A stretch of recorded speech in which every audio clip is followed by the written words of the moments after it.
चीनच्या महामार्गावर प्रचंड वाहतुकीची कोंडी झाल्याची दृश्य समोर आली आहेत। 8 दिवसांचा राष्ट्रीय दिन आणि मध्य शरद ऋतूतल्या उत्सवाच्या सुट्टीनंतर लाखो प्रवासी घरी परतत होते आणि त्यावेळी चीनमधल्या अनहुई प्रांतातल्या सर्वात मोठ्या टोल स्टेशनवर मोठी वाहतुकीची कोंडी झाली आणि वुझुआंग टोल स्टेशनवर वाहनांच्या रांगेमध्ये उभे असलेले व्हिडिओ आता सोशल मीडियावर व्हायरल झालेले आहेत आणि या व्हायरल व्हिडिओमध्ये चीनच्या वुझुआंग टोल स्टेशनवर लाल रंगाच्या दिव्यांनी उजवून गेल्याचं पाहायला मिळालं।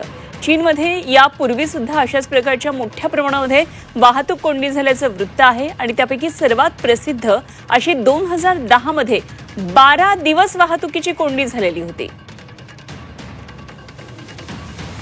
राष्ट्रीय दिन असल्यामुळे चीनमध्ये 8 दिवसांची सुट्टी होती। सुट्टीसाठी सगळेच जण बाहेर पडलेले होते आणि सुट्टी संपल्यानंतर अशा प्रकारे टोल नाक्यावर ही गर्दी झालेली चीनमधली दृश्य आहेत। हजारोंच्या संख्येने लाखोंच्या संख्येने खरं तर ही वाहनं आहेत। संपूर्ण रस्त्याची एक बाजू ही लाल